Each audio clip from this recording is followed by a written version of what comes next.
明明是守护大夏的不败军团麒麟，如今却在边疆紧急集结。听候你的调遣。枪口转向他们曾誓死守护的人民。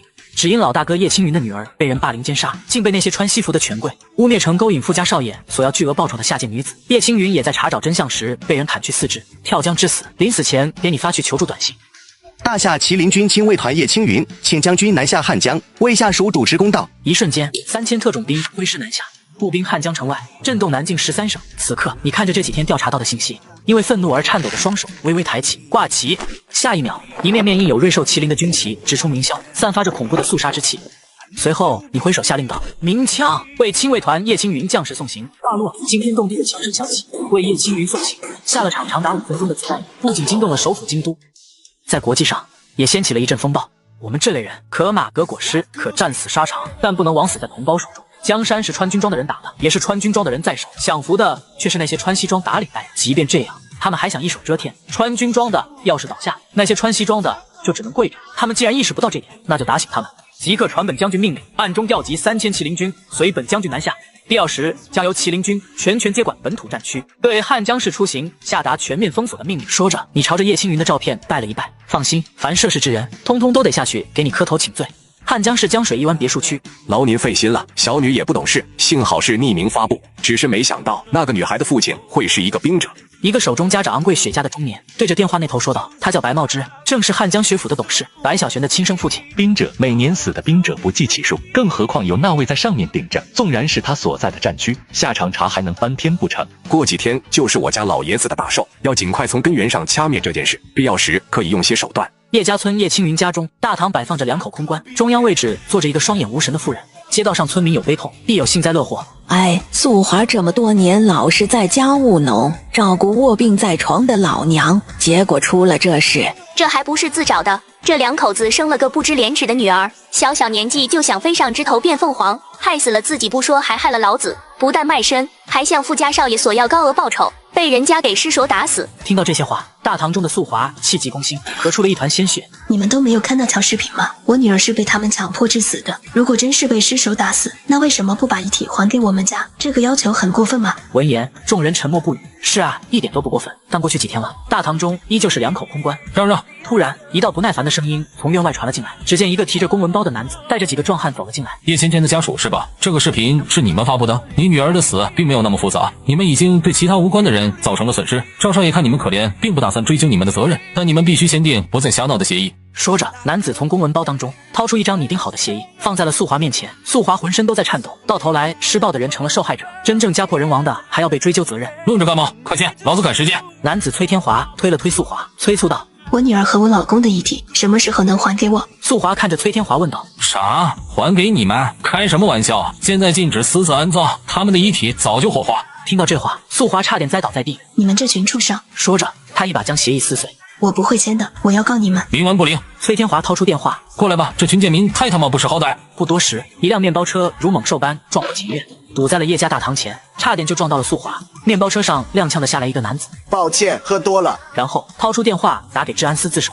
愤怒涌上所有人的心头，但更多的还是恐惧和绝望。这时，崔天华也走过来，嚣张道：“签吧，就算有人会替你出头又怎样？但汉江市那些人就是无人可以撼动的天。”素华正要接过协议时，外面突然传来了汽车轰鸣声。众人看见一辆辆军用吉普停在了叶家门口。你率先下车，看了眼屋内的情况，下达了一条让所有人当场石化的命令：拿枪来！此刻你已经压制不住怒火，南下汉江。本想先找白小璇，但想到叶青云在乡下的夫人和卧病在床的老娘，便先来到这，打算在精神上给他们活下去的盼头。没想到居然遇到这种事。你接过下属递来的枪，看向崔天华等人。面包车是谁开进来的？现场鸦雀无声。先前那个有恃无恐的酒驾男子，见到你和你身后一群荷枪实弹的士兵后，准备开溜。砰的一声，只见那男子抱着中弹的腿倒在地上，嚎叫着：“是他们逼我这么做的。”很好，你的声音没有丝毫感情。把他押过去，给我老大哥和他女儿磕头。话落，队伍中走出2人，将酒驾男子提到大堂，并压着他，不停地朝着遗像磕头。见状，崔天华正准备打电话时，就感觉脑门一凉，支吾道：“我是个律师，我说我来这里是为了他们好，你信吗？”你冷哼一声：“你腿上有瘤，开枪打你是在救你的命。”随后直接在几人腿上全部压过去磕头，待会通通处死。你改！我不管你是什么来头，但我是汉江市白家的人，杀了我们，他们都得陪葬。你能一辈子守在这吗？崔天华当即怒声威胁道：“你只是点了下头，然后扣动扳机，阳间没人敢收我，你下去问我。”一声枪响，崔天华脑袋后仰倒在地上，到死他都是一脸惊恐。这一幕也彻底吓坏了在场众人，尤其是那些壮汉，更是疯狂的磕头求饶。但你没有搭理他们。嫂子，你来到素华面前，当初在边疆时，叶青云给你看过对方和叶芊芊的照片。我叫姬如龙，与叶青云是袍泽，私底下我称他一声老大哥。你们是因为青云的死而来吗？你们知道他不是自杀的是不是？素华一听这话，宛若抓住了最后一根救命稻草。你走到了那群正跪在地上磕头的人身后，我知道是有人制造了他自杀的假象，你们下去后好好给他道个歉。我们这些人在边疆冒着生命危险打下的太平盛世，不该是杀死我们的刀。话落，枪响，而这仅仅只是一个开始。嫂子，节哀顺变，你放心，只要我姬如龙在一点，那些害死他们的人一个都活不了。我姬如龙今天当着你的面，以冠军侯的名义起誓，若杀不绝那些人，我姬如龙退位神坛，再不踏足边疆半步。说完，你对着下属说道：“去找白小璇，先拿他开刀。”与此同时，午门区治安司司长办公室，随着办公桌上的电话响起，司长白金涛慵懒地接起，下一秒便从座椅上弹了起来。战区的车队开到叶家村，并且当众枪杀数人。他自然知道对方是为了叶青云而来，继续道：“身份搞清楚了吗？”没有，叶家村的人一问三不知，对方没挂牌，也没有带衔，我们也很难查。白金涛皱了皱眉，下一秒，办公室的门突然被人从外面破开，滚出去！白金涛怒喝一声，话音刚落，他就感觉到了不对。入眼的是两个陌生男子，一身戎装，未带衔。我来要个人。你走到他面前，眼神犀利。白金涛默默挂断电话后，又拨出一个号码，但迟迟没有反应。你们知道这么做的后果吗？又指着两人嚣张道：“你算个什么东西？本司长需要听你的命令。”放肆！你身后的晴天抬手就是一巴掌。几天前，汉江学府有一名学员死在了自己的寝室，他的父亲是我的同僚。你们治安司通报说他是跳江自杀身亡，有印象吗？说着，你拉开椅子坐下。我来这里的目的只有一个，白小璇，给你1刻钟提人。晴天已经抬起手表，开始计时。白金涛被打懵了，强势霸道，这是短暂接触后白金涛对你的第一印象。一般没有见过大风大浪的人是强装不出来这副模样的。一时间，白金涛有些拿捏不准。喜欢写字，这时你注意到墙上的字才能通天，是能压人。晴天直接被逗笑了，一个小小的治安司司长也敢说这话，真是癞蛤蟆打哈欠，好大的口气啊！从想起25年到现在为止，放眼整个大夏，能真正做到这点的，怕也仅有鼎盛时期的姬老爷子了。这话倒不假，早些年你爷爷姬天下真可谓是天下兵马，天下钱财皆为其所用。只不过5年前，老爷子卸任了，现任总督由魏家的老爷子担任。闻言，白金涛尴尬的笑道：“一点小爱好，还有关于叶芊芊和叶青云父女俩的事，已经盖棺定论了。你们就算有异议，也不能如此霸道的闯入治安司要人。”说话间，白金涛一直在观察你，但你太平静了。你面无表情的开口道：“我只相信自己调查到的真相。刚刚你说叶青云是自杀，可他在临死前给我发过一条求助讯息，明确的说明自己是被人追杀，你怎么解释？”闻言，白金涛神情一僵，意识到事情有些棘手。不知道你们是隶属于哪个战区？我与本土战区的某位2级校官有些交集，说不定你们还认识。找个时间坐坐，然后咱们再详聊这件事。4到1级校官，1级最大，在网上就是将官了。莫说是一个小小的2级校官，就算你真搬出几位将军来，血债还是得血偿。你又抬手指了指手表，1刻钟所剩的时间不多了。白金涛脸色阴沉，小子，既然这样，那我也不怕告诉你，白小璇在入狱的第1天就保外就医了，是我亲手办的。我叫白金涛，是白小璇的亲大伯。说到这里，他从抽屉拿出一根昂贵的雪茄点上。另外，叶青云也确实不是死于自杀，但那又怎样？你知道这件事涉及到的人物有多大吗？那是一只手就能遮住汉江这片天的人，你一个连身份都不敢摆在面上的小卒，又能改变什么？突然，你的电话响了起来，看了一眼来电，上面显示老爷子，皱了皱眉，并没有接听。这一幕，白金涛则看在眼里。是你所属战区的上级打来的，你连上面打来的问责电话都不敢接，又怎么好意思在我这装大尾巴狼？话音刚落，办公室内再次响起了一阵铃声，只不过这次响的却是晴天的电话。我可不敢不接。晴天递过电话，一脸苦笑。见状，白金涛赶忙凑近脑袋，一脸的戏谑和嘲弄：“要不你来？”你见他这副样子，接过的电话又朝他递了过去。白金涛一笑，正有此意，一把夺过电话，清了清嗓子：“我是白金涛，汉江市午门区治安司司长，你的下属。近日带着人在叶家村当众杀人不说，更是强闯治安司，对我这位司长行凶。你要是不给我一个合理的交代，不仅他们出不了汉江，你同样也吃不了兜着走。”电话那头一阵沉默，白金涛眉头紧皱，语气不悦：“讲话！”终于，电话那头传来了一道苍老的声音：“好，你把电话给他，我给你一个交代。”白金涛冷哼一声，将电话丢在办公桌上。小子接电话，你玩味一笑，摁下了免提键。电话那头的声音再次传来：“你不知道麒麟军作为边军，若无首府调领，不得擅自入境吗？南境13省纷纷致电首府，说你这位冠军侯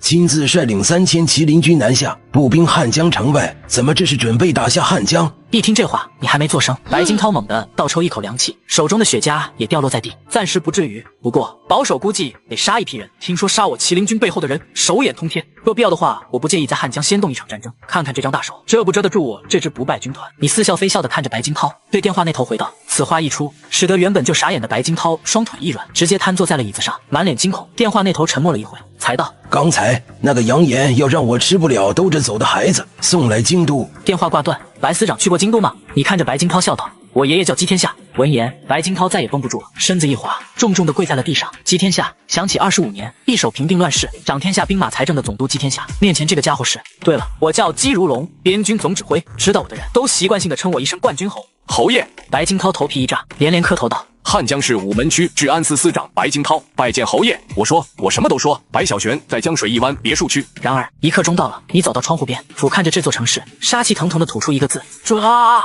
白金涛面如死灰，他知道自己算是彻底完了。还有那些参与其中的庞然大物，他们自认为死了2只蚂蚁，谁曾想到他的死不仅惊动了冠军侯亲自下场，更是让一支整整3000人的队伍在短短不到2天的时间里兵临汉江城。江水一湾白家别墅中，2个18、19岁的女孩正拿着游戏手柄盘坐在沙发上，其中一个神色倨傲的正是本该因过失杀人入狱的白小璇。明明是守护大夏的不败军团麒麟，如今却在边疆紧急集结。听候你的调遣。枪口转向他们曾誓死守护的人民。只因老大哥叶青云的女儿被人霸凌奸杀，竟被那些穿西服的权贵污蔑成勾引富家少爷索要巨额报酬的下贱女子。叶青云也在查找真相时被人砍去4肢，跳江致死。临死前给你发去求助短信。大夏麒麟军亲卫团叶青云，请将军南下汉江，为下属主持公道。一瞬间，3000特种兵挥师南下，步兵汉江城外，震动南境13省。要不是叶芊芊这个贱人那么脆弱，本小姐又何至于被困在家里，连门都不能出。不过你能来陪我，我还是挺开心的。女孩表情不自然地笑了笑，她叫黄小雅，同样就读汉江学府，是白小璇的跟班。此刻，白小璇摔碎了游戏手柄。提起叶芊芊那个贱人，本小姐就郁闷。还有柳叶子那个贱婊子，都怪她把视频传到网上，喜欢拍视频是吧？说着，白小璇掏出手机邀请黄小雅。本小姐拍得清清楚楚，你过来看看。我们还是学生，我没有谈恋爱的想法，我求求你们不要逼我了好吗？视频中传出叶芊芊怯懦懦的声音。哼，你个小婊子还在这装，你只要乖乖听话，什么事都没有，否则你全家都得完。求你们了，不要这样，我只想好好上学。哎呦，各位少爷看你们的了。随着白小璇的话落地，视频中可以看到一个青年朝着叶芊芊逼了过去。你们几个摁住他，本少爷没有吃残渣剩饭的习惯。怎么回事？他好像死了。妈的，真晦气，老子还没尝呢。赵天成，你特么掐他干鸡毛！操，太兴奋了，我也想不到他会死啊！赶紧走吧。视频到这差不多就已经结束了，舒坦多了。说着，白小璇划过屏幕，点开了另外一个视频。这是柳叶子，这贱人下场更惨。视频播放，黄小雅忍不住皱了皱眉，但不敢扫白小璇的心，转移话题道：小璇姐，我听说叶芊芊的父亲是个兵者，还到治安司闹过，貌似最后跳下鱼龙江自杀了。自杀？哼，你信吗？黄小雅小脸一白，这毕竟是兵者，这么死他的战区不会调查吗？话还没来得及说完，就被白小璇满脸不屑地打断。先不说本小姐所在的白家，你也不看看视频中的那些少爷都是什么身份？柳叶子他们柳家在汉江也算是颇有家业了，可他落得如此下场，你可见柳家敢放一个屁？更别说这对出身卑微的妇女了。就算真有人为他们出头，那也是插手一个死一个，根本不足畏惧。话音刚落，别墅的大门突然被强行破开，你边走边下令道：方圆500米，启用1级战备状态，所有无关人等不得入内。霎时间，白小璇和黄小雅只感觉排山倒海般的杀气扑面而来，陷入了极度的慌张中。毕竟这种阵仗人生头一回见。你们是什么人？竟然敢闯我白家！我大伯是治安司司长，你们最好不要乱来。白小璇当即搬出靠山，然后将手机锁定收起。你走到他面前，语气冰冷：打开。我这个人说话一向不喜欢重复，但看在你年龄上幼的份上，我最后给你一次机会，把手机打开，调到刚才的界面。你指着沙发电脑那里，正是白小璇藏手机的地方。这下白小璇总算是反应过来了。你是为了叶芊芊那个贱人而来，怎么着？你也想欣赏？白小璇话还没说完，你一把抓住他的脑袋，重重地砸在茶几上。下一秒，杀猪般的惨叫声响彻现场。你们本该是同学，他出身低微，也不敢得罪你这位学府懂事的人。你告诉我，为什么要一口一个贱人的称呼他？他生来就该被你欺压辱骂。说话间，你持续加大力道。白小璇正脸朝下，吃了满嘴的玻璃渣。一旁黄小雅早就被吓傻了。在汉江市，竟然还有人敢如此对待白小璇，就不怕被报复吗？白小璇已经吐字不清，但依旧是嚣张跋扈。你招了招手，晴天很快就从沙发垫下面将手机给翻了出来。视频打开，你并没有看，只是对晴天交代道：拷贝一份，该遮掩的地方遮掩，等待合适时公布于众，还孩子一个清白。另外，尽快找到除赵天成外其余几人的具体信息。听到这话，白小璇满脸狰狞：你是哪里来的神经病？就凭你也想还叶芊芊一个清白？今天这事你都过不去，还在这大言不惭，要替别人讨回公道。你表情冰冷，我南下汉江是来为他们父女撑腰的，将害死他们父女的人一次性杀绝。白小璇忍不住嗤笑一声。作为这次事件的主要挑起人，他再清楚不过叶芊芊父女是怎么死的。他白家和本土坐拥百亿集团的赵家就不说了，还有几个身份足以通天的人物参与在汉江，那些人一句话就是天。想着他还准备说什么，你抬手制止了他的打算。一旁的晴天也是会意的递上了一把枪。遗言说完了没？你要杀我？白小璇有些不信，但听到子弹上膛的声音后，目光闪烁。你来真的？他们父女都是贱民出身，哪里比得上本小姐的命？再说他们本就该死。你气急反笑，抬手一枪托砸在他的脑袋上。我的那位老大哥在北境战区服役8载，历经战事变动数十次，出生入死，从未退却。1年多前蜀国针对边境发动了一场规模空前的奇袭，我虽以一己之力斩杀敌敌，威慑诸国退军，但自身也奄奄一息。当时在我身边的亲卫团成员近乎死绝，只有叶青云还挂着一口气。最终是他拖着已经无法站立的双腿，在石子如刀锋的关外跪着将我背了回来。若非那次他双腿留下了伤，就凭你们能杀得了他？出身低微不代表命贱如蝼蚁。他戍守边疆13载，自认为高人一等的你，又为这个国家做出过什么贡献？生于和平时代，你甚至都不知道，在国境的关外还有我们这样一群人，在为了这个国家出生入死。你有什么资格踩在他的尸骨上，理直气壮地说他命贱？白小璇脸色煞白，终于意识到了事情的严重性，但他还是硬气道：我不信你真的敢杀我。这时一个麒麟军匆匆进场。将军，赵天成的位置确定了。将军。听到这称呼，白小璇表情凝滞，脑门一凉，扑通一声跪在了地上。我想给我大伯打个电话，他认识你们战区的人，他一定会救我的。原以为面前这群人顶破天也就是特殊的寻常兵者，哪曾想为那对妇女下场撑腰的人会是一尊货真价实的将官。直到这一刻，他才醒悟，对方哪里是不敢杀他，分明就是等赵天成的位置确定好，无缝衔接下一个目标。你大伯白金涛在你之前就被送往京都受审，你下去后等等他，在黄泉路上有个照应。说完，你毫不留情地扣动扳机。天色渐晚，京都首府一条简明扼要但却惊为天人的消息传至现任总督卫老爷子耳中，旋即亲自致电基辅。老哥哥，那辆车时隔一个甲子有余，再度出现了。去哪了？姬天下呼吸粗重。汉江，我也没想到，他们一直都在关注着。如果他们也是为了那个麒麟军的死，后果不堪设想。明明是守护大夏的不败军团麒麟，如今却在边疆紧急集结。听后你的调遣，枪口转向他们曾誓死守护的人民。只因老大哥叶青云的女儿被人霸凌奸杀，竟被那些穿西服的权贵污蔑成勾引富家少爷索要巨额报酬的下贱女子。叶青云也在查找真相时被人砍去4肢，跳江致死。临死前给你发去求助短信。大夏麒麟军亲卫团叶青云，请将军南下汉江，为下属主持公道。一瞬间，3000特种兵挥师南下，步兵汉江城外，震动南境13省。从白家别墅走出时，你的电话突然响了起来。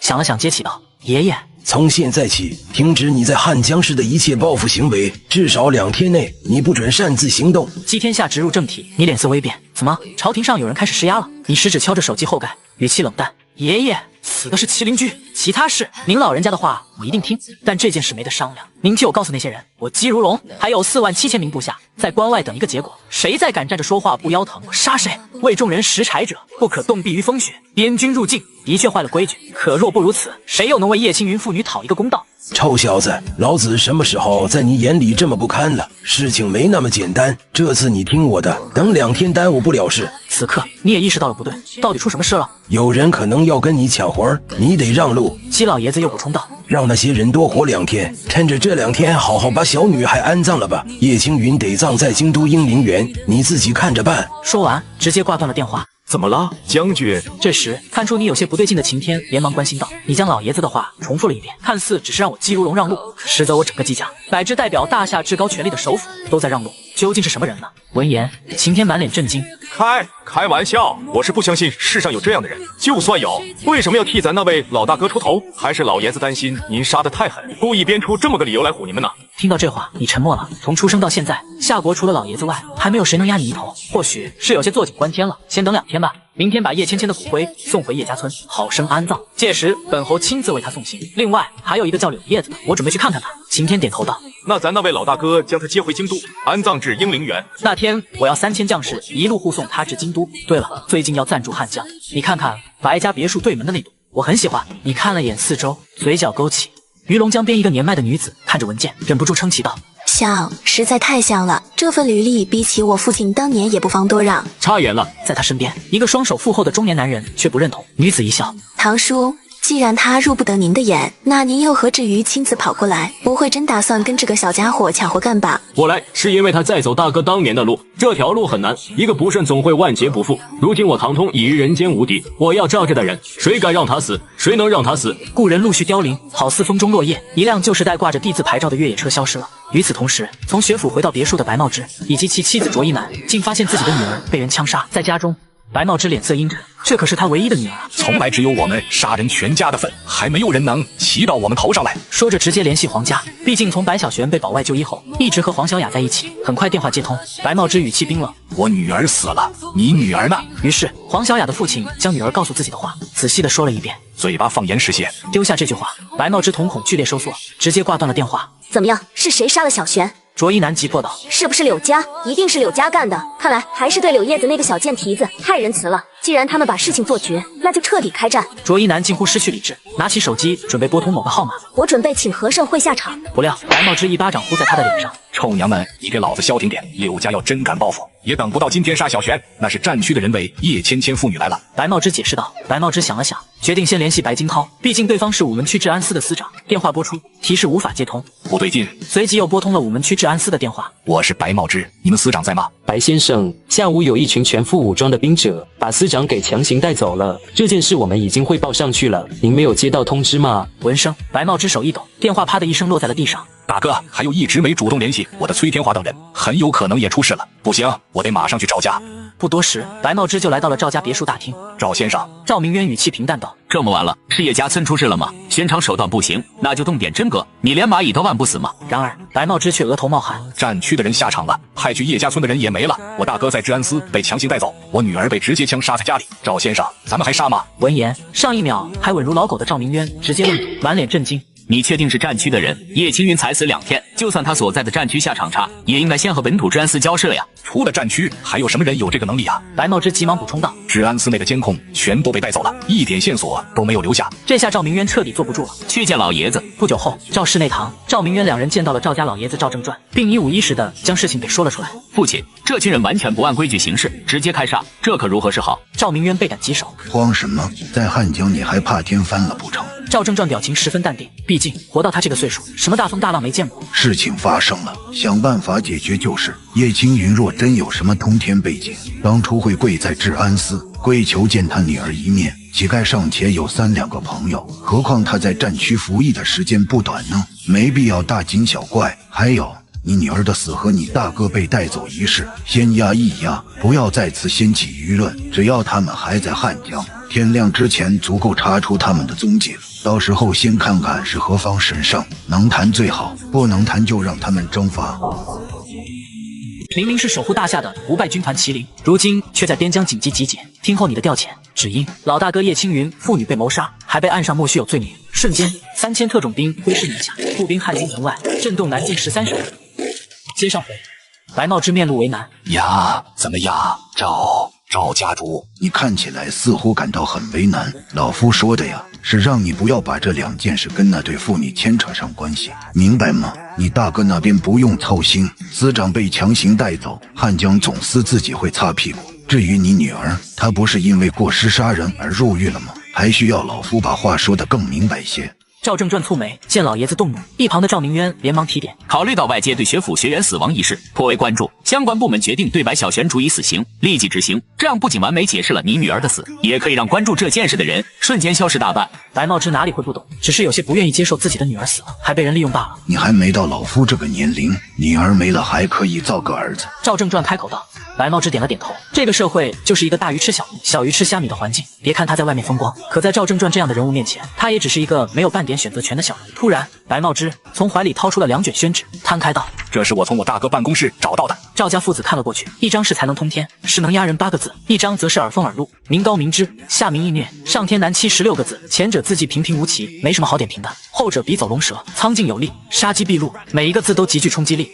我与你大哥相识多年，怎么不知道他在书法上还有这般天赋？至于这才能通天，是能压人这8个字，想必是那群人中领头的，故意留给我们的。这时赵正传大手一挥，宣纸飘落到他的手中。至于那张写着8个字的纸，依旧在桌面上。传令下去，动用所有人脉，天亮前老夫要知道那群人的落脚处。赵先生虽然很不想说，但这才是我大哥的自己。白茂之伸手将桌面上的8字宣纸抠成一团。事后，白茂之在抵达自家别墅时，突然注意到自家对门那栋别墅灯火通明。下一秒，白茂之瞬间暴怒，这他妈是哪个神经病在别墅里搭建灵堂，还正对着他们家别墅。下车就牛气冲天的朝着别墅走去。突然，他脚步一顿，一股寒意就直冲脑门。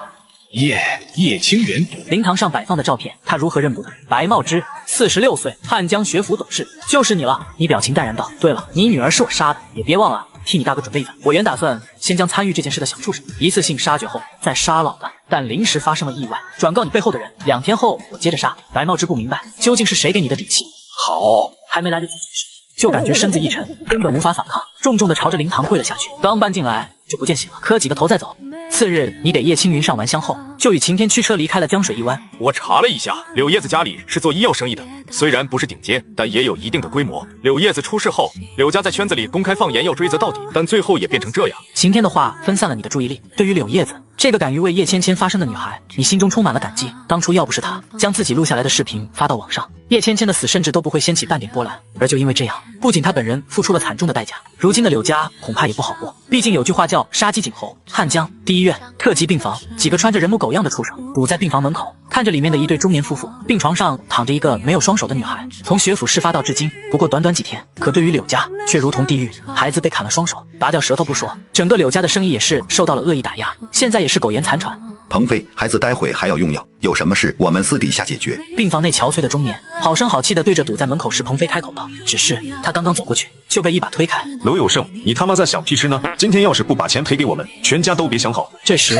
病房里的妇人指着史鹏飞怒道，当初要是没有我们柳家，你公司早就倒闭了，还能有今天？孩子管你一口一个叔叔的叫着，现在他这样，你作为一个长辈不看望你就算了，还落井下石，你的良心是被狗吃了吗？史鹏飞冷笑，我可没有这么脑残的后辈，什么视频都敢发，还有别道德绑架老子，我还要在汉江生存。如今整个汉江还有谁敢跟你们扯上关系？多的不说，你们把我投进去的钱赔给我，今后我们就再无关系。柳家没出事前，不知道多少人出资求着柳家带一把，石鹏飞也不例外。可现在柳家生意一落千丈，投进生意中的钱血本无归不说，还面临巨额罚赔款。都是这个小畜生，要不是他，老子……话还没有说完，让！石鹏飞转头就见一个身穿戎装、手捧鲜花的男子站在身后，这貌似是来探望病人的。小子，你是不是走错了？这小畜生你也敢来看，不怕丢了前途？石鹏飞讥讽道，你眸中寒光一闪，单手将石鹏飞的脑袋按在墙上，来回碾压。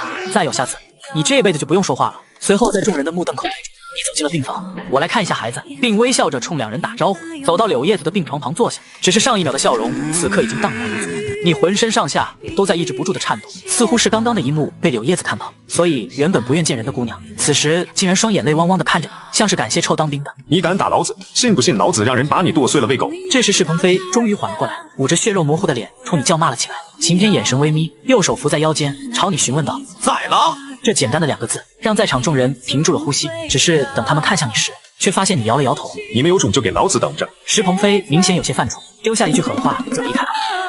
明明是守护大夏的不败军团麒麟，如今却在边疆紧急集结，听候你的调遣，只因老大哥叶青云父女被谋杀，还被按上莫须有罪名。瞬间，3000特种兵挥师南下，步兵汉京城外，震动南境13省。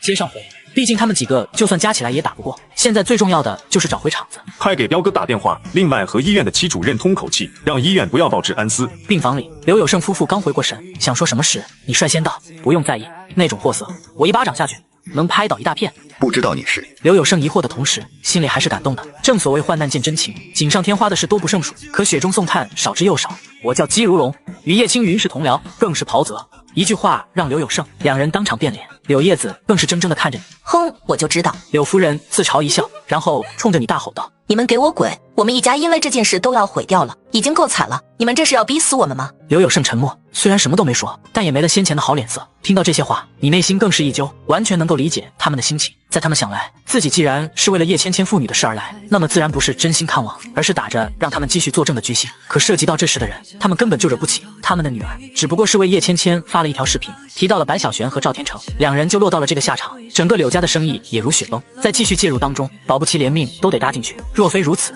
这么多天他们也不会忍气吞声，不是不怒，是不敢。你们误会了，我今天来只是单纯的看望一下孩子，顺便帮你们解决麻烦。你解释道，然后你看向柳叶子，露出少见的笑容。你和叶芊芊的关系肯定很好吧？我和他的父亲私底下关系莫逆，以兄弟相称，那丫头应该喊我一声叔叔。你也是，不过我喜欢年轻点的称呼，如果可以，你在心里把我当哥哥就行。你的声音很柔和，我知道你现在很痛苦，但我希望你能坚强些。人生很长，就算说到这，你的声音逐渐哽咽，也不知道怎么开口。总之，你要好好活下去。那些伤害你和叶芊芊的人，我也会让他们付出惨重的代价。柳叶子说不了话，只是一个劲的哭。这时，刘有胜夫妇见女儿的眼中多了份神采，当即也信了几分。刘有胜叹了口气。小伙子，你还年轻，涉世未深，根本不清楚那些人在汉江究竟有着多么恐怖的能量，还是趁早收手，将自己置身事外，不然等真的陷进去可就晚了。至于我们，不敢奢望真正的凶手能付出代价，只要女儿有活下去的希望就足够。多少人初入江湖时踌躇满志，意气风发，可最终往往都是处处碰壁，被现实压得抬不起头。好比他本人，如今不过40来岁，在汉江坐拥上亿身价，风光时前方一片坦途。当得知女儿被害，他也曾一怒之下放出豪言，可最终呢？在那些真正的大人物面前，一切都如纸糊。纵然你出身战曲，一身正气，可继续介入，也只能飞蛾扑火，自寻死路啊！我这人说话从不作假。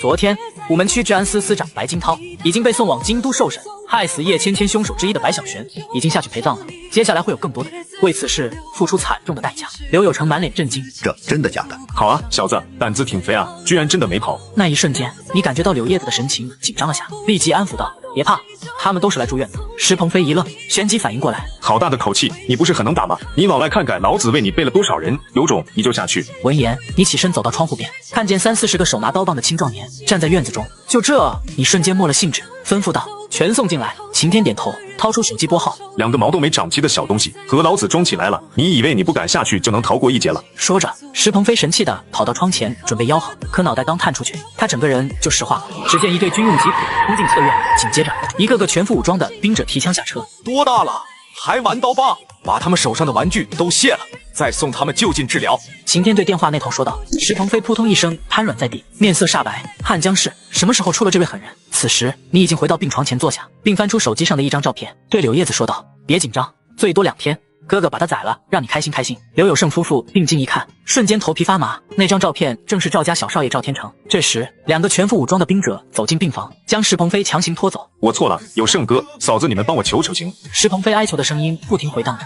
我听说柳家这段时间过得并不好，你想想都有哪些人想去天上人间？接下来告诉我，找个时间一并收拾了。从今天起，你柳家我姬如笼罩着。回到别墅后，你点了3支香，来到叶青云的灵堂前。老大哥，孩子已经入土为安了。第2天下午，赵家的请帖送到了别墅。这个老东西倒是有点意思。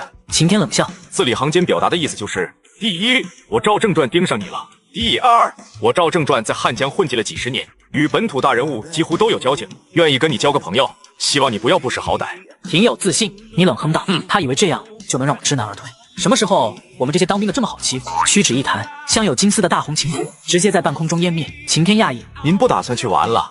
给他贺寿？我怕他活不过明天。”你不屑一笑：“现在开始时刻定位赵天成的位置，毕竟礼物还是要准备一份的。”赵家大院，父亲晴天已经送过去了。赵明渊轻手轻脚的靠近坐在太师椅上闭目养神的赵正传，小声汇报道。赵正传点了下头。总司的那位虽然被我们给架上了船，但也不能怠慢了。听到这话，赵明渊忍不住皱眉道：“父亲，咱们有那个必要如此慎重的对待他？叶青云都被我们弄死了，他手底下的一群小喽啰，何须给脸直接做掉，一了百了？”闻言，赵正传用拐杖在他的身上点了2下。正因为是一群小喽啰，这样才合适。要真是大人物，对方会跟你谈吗？也许对方只是打着为叶青云父女报仇的幌子来榨取钱财的。毕竟生前再好的关系，也逃不过人走茶凉4个字。总之，能用钱解决的事就不叫事。你呀，还得学，好好瞧着吧，看为父我明天是怎么拿捏这群小家伙。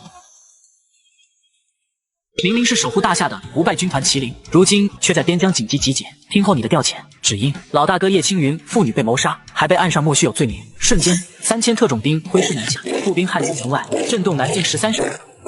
接上5星级星宇大酒店顶层落地窗前，赵天成看着下方来来往往的人群，前人簪树，后人乘凉。这一切终究会是我的。三少爷，谢少他们来了。话音落下，房间的门被推开，一群青年男女说笑着走了进来，纷纷冲着赵天成打招呼：“三少爷。”天成哥，这么多天都没去学府，莫非是叶芊芊的事还没过去？人群中，一个名叫谢鸿生的斜刘海青年上前道：“那也叫是一个贱民，一个臭当兵的，死了也白死。你当咱天成哥是小玄，因为这点事连门都不能出？”一个女孩开口道：“哈哈，小璇太可怜了。众人纷纷附和，显然白小璇和这群人关系不错，只是他们并没有注意到，赵天成的脸色从他们提及叶芊芊开始就已经变了。话说小璇这几天怎么没信了？连他那个小跟班也联系不上。天成哥，最近你有跟小璇联系吗？瑶瑶继续开口道：“死了。”赵天成淡淡的吐出2个字。霎时间，原本吵闹的现场鸦雀无声。瑶瑶张大嘴巴。叶芊芊的父亲有一批下属，不仅抓走白小璇的大伯，还直接杀了白小璇，并放话说我是下一个彩蛋。赵天成脸色阴沉，这话更是一时激起千层浪。怎么可能？我操，什么来套啊！治安司司长说抓就抓了，还叫嚣对天成哥你动手。赵天成冷哼一声，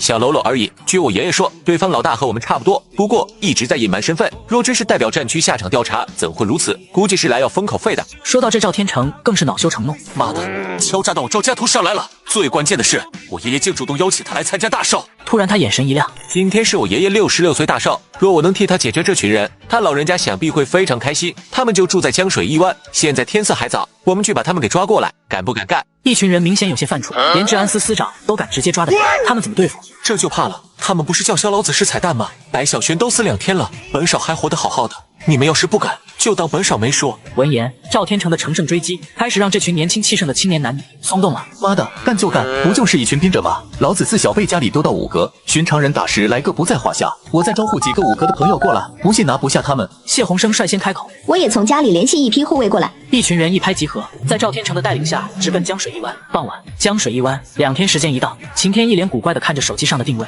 这小子很勇啊，现在正带着一批人朝我们来了。你眼神微眯，杀气自旁，也好，省得我亲自去抓了。是这家伙真嚣张，竟然住小璇家对门。不多时，赵天成带着一群青年男女浩浩荡荡的来到了你别墅门前。这是大头兵，确定不是哪里来的公子哥？等你和晴天2人现身，人群就开始议论起来。这时，赵天成挺着胸膛上前2步，小子，本少听说你在找我。你微微一笑，我很意外你主动过来送死。瞬间，一群人哄堂大笑。这和你公子哥的形象不符啊，简直就是傻子嘛！你要是有一队全副武装的同伴在这，我们还忌惮你3分。现在嘛，瑶瑶抱着胳膊，给我跪下，向天成哥磕头认错。下一秒，以食指为台，一道刺耳的空气撕裂声当空炸响，紧接着是一股恐怖的杀气横扫而过，吓得一群人满脸煞白。这尼玛是何等恐怖的杀气！一根指头压下来，宛若千军万马奔腾而来。你叫什么？你放下食指，打量着方才说话的瑶瑶。那瑶瑶，我告诉你，不要嚣张。谢少他们可是5个出身，你们2个人肯定打不过。瑶瑶有些底气不足的回道：明天乖乖来这跪3个小时，别让我上门找你。你笑着抬起腕表看了下时间，这么嚣张，兄弟们别慌，我们人多。见状，谢鸿生率先站出来振作士气。此时赵天成脸色涨红，来的时候以为能干到他跪地叫爸爸，结果刚一个照面就腿软了，这尼玛谁能受得了？说着他吩咐道：鸿生，打断他们的4肢。下一秒，谢鸿生和5个的人以及乐瑶瑶身后的护卫一起蜂拥而上，开路！你放下胳膊，然后一道身影轰地向前迈出，一步之下，水泥地面竟崩开一道道裂缝，朝着赵天成等人的方向延伸。谢鸿生等人眼睛茫然瞪大，一股寒气笼罩全身，接着一道身影掠过，生生掰断了他们的丝，而堵在马路上的此刻则原本水泄不通的现场，从中央硬生生被踏出了一条路来。带走！你丢下一句话，直接踏上一辆军用吉普，所有人都傻了，近百人来找别人麻烦，最后竟被2个人废了，领头的还被抓走了。赵老爷子要知道自己最喜欢的小孙子被抓，那还得了？快，先把谢少他们送去医院，我让我爸通知一声赵老爷子。乐瑶瑶连忙掏出手机，给自己父亲打了过去。爸，3少爷被人抓走了，你赶紧告诉赵老爷子一声，就是那群杀了白小璇的兵者干的。少玩意，也不知道这是准备的惊喜还是惊吓。行了，我知道了，谈是呢。另一边，乐瑶瑶的父亲放下手机，摇了摇头。这群孩子开玩笑也没个度，这得准备多大的惊喜？赵氏集团顶层，看看我为你精心挑选的风水宝地，喜欢吗？你站在天台边，微微抬手。闻言，赵天成忍不住冷笑：和本少爷玩虚张声势，我劝你乖乖把我放回去。你擅自调查叶青云父女俩的事，说不定还有缓和的机会。这是只许州官放火，不许百姓点灯。你打得到响指，拿电话来。没过多久，电话被接通，里面传来一道气劲十足的声音。那位赵天成一听，这不是自己爷爷的声音吗？想着，脸上更是露出了不屑和轻蔑。下午，你派人给我送了张请帖，我虽未能亲自到场，但也为你准备了一份薄礼。多。赵正传的声音顿时变得愉悦。阁下太客气了，如此，咱们之间的误会就到此为止吧。你不想知道我给你准备的是什么？礼物不重要，心意到了就行。赵氏集团，你孙子的尸体过来签收一下。说完，你直接将电话挂断。明明是守护大夏的不败军团麒麟，如今却在边疆紧急集结。听候你的调遣，只因老大哥叶青云父女被谋杀，还被按上莫须有罪名。瞬间，3000特种兵挥师南下，步兵汉江城外，震动南境13省。接上回，星宇大酒店宴席厅，赵正传的笑容逐渐阴沉。所有人随老夫前往赵氏集团，搞东西还真敢对我孙子下手。不到半个小时，赵氏集团周边的一切道路均被封锁，权力部门插手了，救援队伍也以最快的速度赶到了赵氏集团附近。等到赵正传的座驾到场时，现场已经聚集了不下500人，并且数量还在增加。父亲，那位问要不要他的人介入处理？赵天成的父亲赵明渊此刻同样是怒火冲天。赵正传知道他说的是谁，当即大手一挥，不用官方的人介入，反而麻烦老夫今天要亲手按死这个畜生。集团顶层，赵天成注意到了下方的动静，大笑道：杀我！你也配？像你们这种人，除了一条贱命还有什么？我赵家只要一根手指下去，就能碾死你们几百次。你摇了摇头，一根指头下来，碾死我。若不是担心自己不在边疆的消息泄露，以及边疆不可无兵镇守，现在汉江城外就不是3000边军了。再者比身份，你姬如龙出身姬家，一出生就是名满京都的太子，3岁时就敢在那些跺脚，整个大夏都得颤3颤的人物身上撒尿，完后还得笑着把你放下。如今你坐镇关外，乃镇国大将，是勇冠3军的冠军侯，除了那少数的几位外，还有什么人能够站在你头上？赵正传的电话。这时秦天上前道：你接过电话，按下免提。当你们害死叶青云妇女时，有没有想过别人家的孩子也是孩子？他们那种出身卑微的东西，哪有我赵正传的孙子金贵？小子，现在立刻马上把我孙子放了，然后滚下来给老夫道歉，否则等被老夫抓到，并让你生不如死，选择吧。你冷笑道：我会让你看到我的选择。说完直接挂断电话。你看着下方从未间断过的护卫队，一阵出神，正想着，身后的赵天成怒吼道：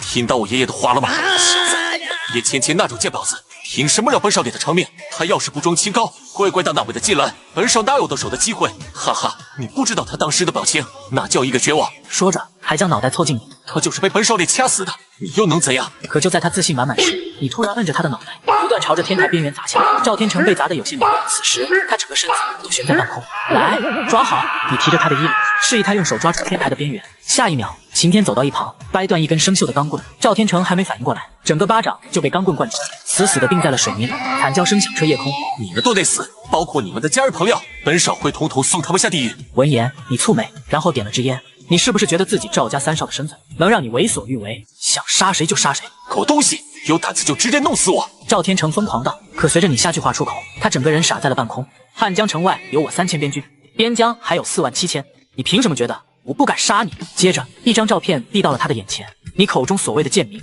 是我部的一级校官，莫说是宰你了，屠你赵家满门又如何？那是一张合照，2个身穿戎装的男子露着纯真的笑容，年龄稍大的那位佩戴1级校官衔，至于左侧那个年轻男子，大将军，不可能！赵天成一眼下去，顿感头皮发麻，因为照片上那位满身功勋章、肩挂3颗金星的人正是你。这张照片是大概1年前你和叶青云伤势转好后，在麒麟军总部的一处基地留下的，也是2人唯一的合照。那时叶青云荣升1级校官，其实以他建立下来的战功，完全可以再往上抬一个级别。将军这2个字意义太过重大，需要扛起的责任非凡，他叶青云受之有愧。不只是他，边军多少儿郎浴血奋战，到死都没有一个像样的官衔。于他们而言，荣耀不一定要挂在身上被广为人知，谁说站在光里的才算英雄？风又起了，你吐出最后一口烟，缓缓道：别让你爷爷久等了。天台边缘轰然裂开，赵天成急速坠落，最后摔了个稀巴烂。赵正传大步上前，浑身颤抖。天成啊！先前他是何等的胸有成竹，但没想到对方还是杀了他孙子。他眼神凌厉，仰头看向高处。这就是你做出的选择。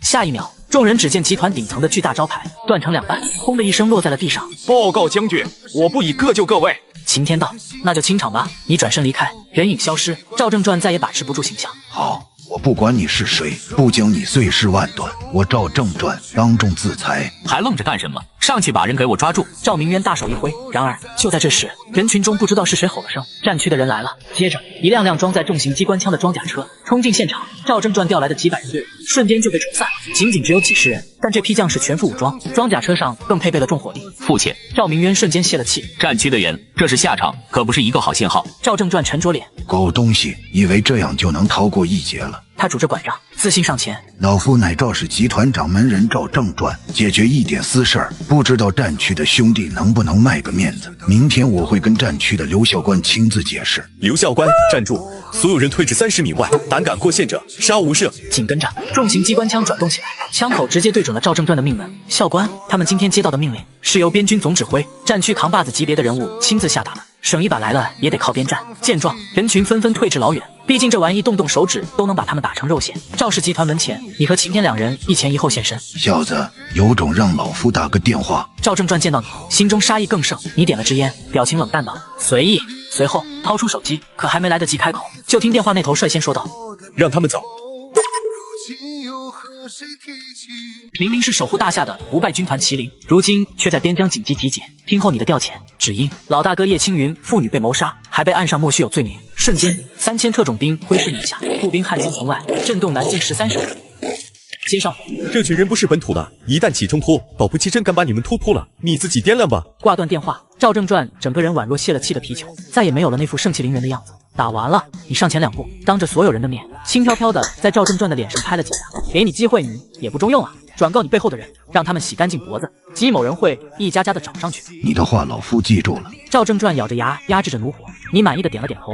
时间也不早了，收队吧。对了，我那位老大哥尚未入土为安，你要是敢给你孙子下葬，那另外2个孙子也别活了。众人目瞪口呆，这尼玛杀了人家的孙子，还不准人家下葬，好霸道！直到你和一群兵者离去，赵正传才吩咐道：“今天这件事，谁要是敢在背地里嚼舌根，别怪老夫不客气。带上天成的尸首，我们走。”1个小时后，赵家，赵正传坐在太师椅上，双眸通红，一辈子都走回来了。如今没几年可活时，却让白发人送黑发人。而19层太高了，赵天成的尸体已经拼不上了。我早就警告过你们，做人做事还得留有一丝余地。你们害死叶芊芊不说，他父亲那样的人，你们也说杀就杀。既然做了，就要承担相应的后果。大堂中，除了白茂之和赵明渊外，还有一个中年。他看着赵正传补充道：“这是因果，也是报应。”听到这话，赵明渊再也忍不住：“狗屁的因果！这社会本就如此，不是你吃我，就是我吃你，无非就是谁拳头赢。叶青云父女的死是如此，我儿天成的死同样是如此。聂斯，你觉得汉江外边那位会承受你口中所谓的报应吗？”闻言，中年竟哑火了。他叫聂永江，汉江总司的一位副司，几乎是现阶段赵家能够搬出的最大人物。今晚在赵氏集团前，赵正传就是给他打的电话。你今天不帮忙就算了，竟还说风凉话，别忘了你还有东西在我们手里。赵明渊明显有些失去理智，不是不帮，而是帮不了。聂永江摇了摇头，人家根本就没把你赵家放在眼里，战区一旦叫起针来，你们这种体量的本土势力根本不够看。赵明渊也是想起了不久前被吓得差点尿裤子的一幕，那个小畜生当众杀了我儿子，我要求你们治安司马上对他们进行抓捕。人家为什么杀你儿子？你心里没点逼数吗？这群人一抓，就会牵扯出更多战区的人来，到时叶青云父女的死，你们能捂得住？聂永江回道。赵正传敲了敲桌子，行了，天成自然不能白死，但也不能贸然报复。这些年一帆风顺惯了，自认为什么事都挡不住老夫，不曾想人外有人，天外有天。说着，赵正传依旧心有余悸。那个杀我孙子的畜生不是简单角色，老夫这么多年还从未在哪个年轻人身上有心惊胆战的感觉。聂永江也附和道：“这个时候贸然对他动手，搞不好你整个赵家都会被他杀得一干二净。”几个小时后，最终4人达成一条共识，由聂永江亲自下场与你交涉。江水一弯，你刚洗完澡，坐在沙发上，看向一旁的晴天。视频上的其他人找到了吗？闻言，晴天语气有些沉重。除去赵天成和白小璇，目前大概可以确定的有3个。根据视频上来看，叶芊芊的事一共涉及6人，但其余4人根本就没拍到过脸。大概确定了另外3个同样就读汉江学府之人的身份，他们分别来自天、汪、贾这3个在汉江本土势力最大的顶尖家族。这3个家族在汉江本土根深蒂固，势力范围几乎涉及军政商3界，在汉江堪称只手遮天。你冷笑一声，3足鼎立，这才5个人。晴天皱了皱眉，麒麟军没有调查到那人的信息，对方的一切就仿佛在汉江被抹去了一样。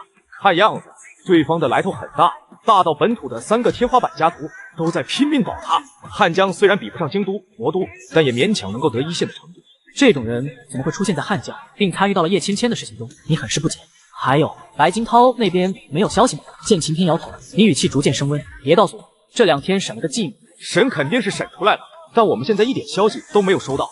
那就是姬老爷子不想让您知道这个最大的幕后黑手是什么身份。晴天回道：“大夏有几人能让自家老爷子顾虑？”想着，你拿起电话打了过去。臭小子，不让人睡觉了！电话一接通，里面就传来一道暴躁的声音。你直入正题道：“抱歉，爷爷。不过害死我老大哥和他女儿的幕后真凶究竟是什么人？”姬天下沉默了一下，这才开口道：“这么急着刨根问底，你是打算一次性将那些人杀绝啊？连麒麟军都敢杀，难道不该杀绝？”你反问。老子没说不该杀，以你如今的地位，的确可以很轻松的让那些人付出代价。但你作为我姬家儿郎以及边军总指挥，同时也需要考虑到其中的问题。先不说你没查到的，就说你查到的白、赵、蒋王、天这5个家族，你就没想过直接将他们覆灭后带来的影响？光一个赵氏集团就有上百亿的体量，生意涉及到无数的行业，一旦轰然倒塌，你知道有多少企业要垮？有多少靠赵氏养活的百姓们会受到影响啊？看人之短，天下无一可交之人；看人之长，世间一切尽是无师。杀一批，你就得扶一批起来。作为边军的总指挥，作为我继天下的孙子，你面前不仅有来自前方的敌人，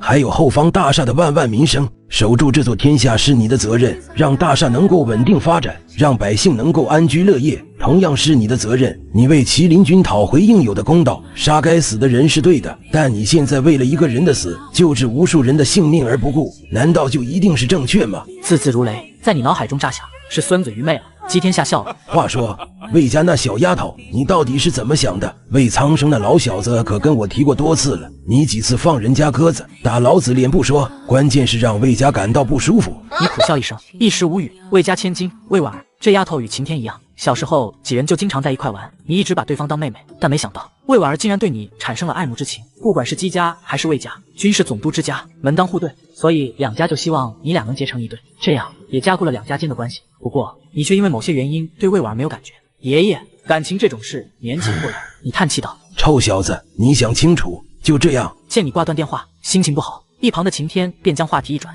叶青云的死可不单单只有这5个家族参与，查一下老大哥的死，具体是谁动的手？现阶段能杀的人一个不留。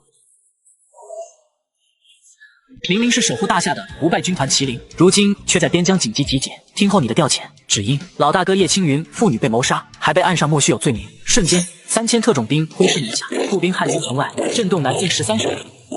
街上，在外界各种猜疑满天飞的势头下，一股正义之风被人领头带起。赵家老爷子大寿当天，赵氏集团招牌被拆，是否寓意着赵家已经在为当初犯下的罪行遭受报应？一条带着这样醒目标题的视频开始在某论坛疯传，长夜难眠，大多数人惶恐不可度日，但总有人不惧强权。你赞赏道：把这条视频的发布者找出来。晴天点了点头，询问道：我们需不需要做点什么？你想了想，联系媒体，把从白小璇那里得来的视频配合白小璇和赵天成2人的录音一同公布出去。时间还早，你2人又再次来到了老馆面馆。您2位稍微等等啊！老馆提着2份早餐，朝着你2人招呼一声，然后就走向了那辆红色轿跑。车门打开，驾驶位上是一个年轻女子。晴天一笑，有点意思啊。您之前说在白家别墅和赵氏集团2次见到这个老板了，再加上这位女子，可惜凭他们还没办法跟那些人斗，但这份心意着实难得。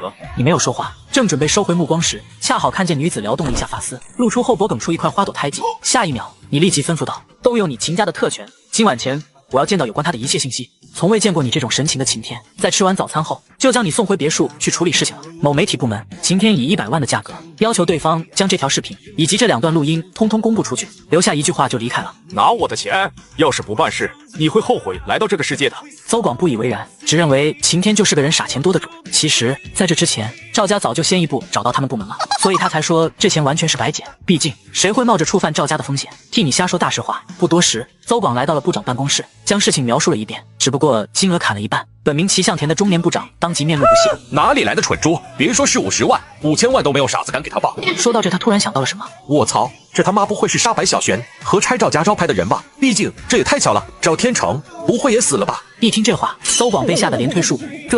部长，我胆小，你可别吓我呀。齐向田点了根烟，迫使自己淡定下来。年龄大是越来越经不起事了，赵家呀，这是准备先给外界打一剂预防针，再一鼓作气摁死那家伙。据传赵家背后站着的貌似是咱汉江总司的某位大佬，瞧着吧，只要咱每一动，赵家立马就会送走那小子。听到这话，邹广总算放心了。妈的，一个将死之人，差点没吓死了。接着又变得卑躬屈膝。部长，一会我就去银行换成现金，将那50万给您送过去。不知道赵家这事能不能交给我来办啊？你小子的能力我放心，行，这事就交你负责。齐向田直接点头答应，离开办公室。邹广吹起口哨：傻逼玩意，你就等着邹爷爷给你公布吧。现在谁不是为了自己活着？江水一湾，处理完事情回来的晴天看见你站在叶青云的灵堂前无声默哀。上完香后，晴天开口道：老大哥的双腿虽然在那一战中留下了伤，导致整体战斗力下滑，但汉江本土能杀他的人不会太多。赵家没那个本事，具体的还在查，但大概率就是3大顶尖家族。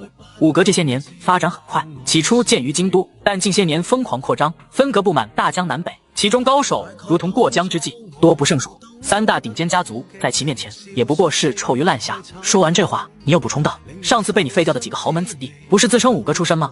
你查下五哥，毕竟有钱能使鬼推磨，杀人灭口这种事与赵家而言，一般不会亲自做。其实五哥这些年发展如此迅速，跟你有很大的关系。”晴天表情颇为玩味。五哥设立了一道榜单，第一那位从7年前到现在就没动过，其内部透露那位乃半人半神。你恍然大悟，都过去多少年了？你不说我都忘了。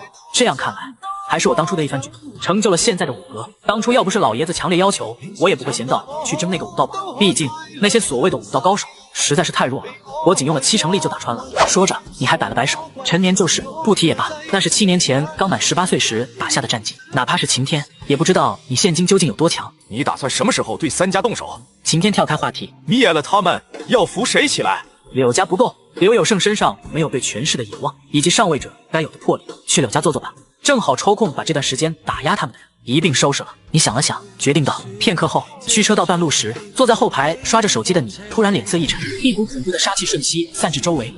怎么了？晴天靠边停车，接过你递过来的手机，便看到了记者邹广在侃侃而谈，其发言内容跟他交代的截然相反。这个人在业内小有名气，面向外界的人设是什么话都敢说，什么事都敢报。为此，我还留下100万作为酬劳。晴天解释道，你面露不屑，这种人不要对他抱有道德洁癖的期望，他能收你的100万，就能收赵家的500万。台上1分钟正经做戏，台下10万雪花银实在，说的就是邹广这种人。与此同时，被部门推上台，作为此次事件发言人的邹广，依旧在按照赵家给出的要求进行捧高踩低的发言。突然，会场的门从外面被打开，你和晴天两人走了进来，还不等众人说话，晴天抄起一个凳子砸在了邹广头上。我有没有警告过你，拿了我的钱不办事是要付出代价的？这什么情况？事情发生的太突然，现场的其他人都是一脸懵逼。你这个疯狗，老子都不认识你，别在这血口喷人！邹广捂着脑袋，竟然不认账！这种事一旦承认，他的口碑和人设就彻底毁了。晴天二话不说，一套火花带闪电，顿时血字四溅。想起来没？说着翻开手机，截取了2人当时谈话的部分录音。还没想起来吗？我办公室有屏蔽器，你根本就不可能录音。邹广脸色大变。身为这行中人，邹广深知常在河边走，哪有不湿鞋的道理？故此，他的办公室内常年安有防止被人录音的屏蔽器。这也是为什么当晴天两人找上门来时，他一点都不慌的原因。但现在这时，晴天突然露出了一张鲜红的身份证明。我这身份用点高端设备很过分吗？一眼下去，邹广感到浑身透心凉。1级校官再往上走一步就是将的级别，接着轰的一声瘫坐在地上。明明是守护大夏的不败军团麒麟，如今却在边疆紧急集结。听候你的调遣，只因老大哥叶青云父女被谋杀，还被岸上莫须有罪名。瞬间，3000特种兵挥师南下，步兵汉江城外，震动南境13省。接上，原本以为能抱上赵家的大腿，从此一飞冲天，哪曾想我当多大回事，果然是年轻人，毛毛躁躁。坐在最前排中央的一位中年平淡道：“换言之，但凡有点身份的人，哪个会为了区100万，当众对一位知名记者动手？”随着他开口，会场所有人也是齐齐看了过去。这下可热闹了，毕竟这位可是从总台那边下来的一位副台长，并且他和赵明渊私下关系非常好。邹广是部里的人，不是什么人想欺负就能欺负的。既然动了手，那就得付出代价。刘台作为现场除了邹广本人外唯一清楚这件事的齐向田，准备提醒下刘奕宏。突然，全程都在翻阅邹广稿子的你，抬起眸子打量了一眼刘奕宏，说来听听。刘奕宏想都没想，直言道：“跪下给邹广道歉，那100万就当作是他的医疗费，如此本台长可以当作今天的事没发生过。”昨天赵正传的大寿，你去了没？你问了个莫名其妙的问题，然后合上稿子，对坐在地上的邹广挥手道：“跪过来。”邹广浑身一颤，接着在所有人难以置信的目光下，跪在地上，低着头爬了过去。叶青云常年不在家，他的女儿有爹生没爹教，不知廉耻，卖身求荣。你敲着台面，面无表情。你给我解释下，这不是事实吗？再说了，你是个什么东西，需要向你解释？台下坐在刘奕宏旁边的一位男子起身呵斥，你看都没看他一眼，撕下一页纸，屈指一弹，下一秒鲜血横飞。只见方才说话的男子倒了下去，脖子上那张被你撕下的纸已经切入血肉，令人触目惊心。一瞬间，所有人浑身撤凉，哪怕是先前风轻云淡的刘奕宏，此刻地底都在瑟瑟发抖。他不得不承认，你这般手段凌厉的人生凭警戒，如此年轻，究竟要经历什么才能做到杀个人连眼皮都不眨一下？再想起他先前对你说的话，刘奕宏不禁后脊发凉。我突然想起来，台里有事，容我先走一步。敢出这个门，你也别活了。晴天拿着枪，有节奏的拍打着胳膊，这下安静了。你想清楚回答我。你收起双手，再次示意邹广给出解释。对不起，我只是按照赵家的要求办，上面让我这般说，我也没有选择呀。邹广脸色煞白，一个劲的磕头。你面色冰冷。叶芊芊和他父亲究竟是怎么死的？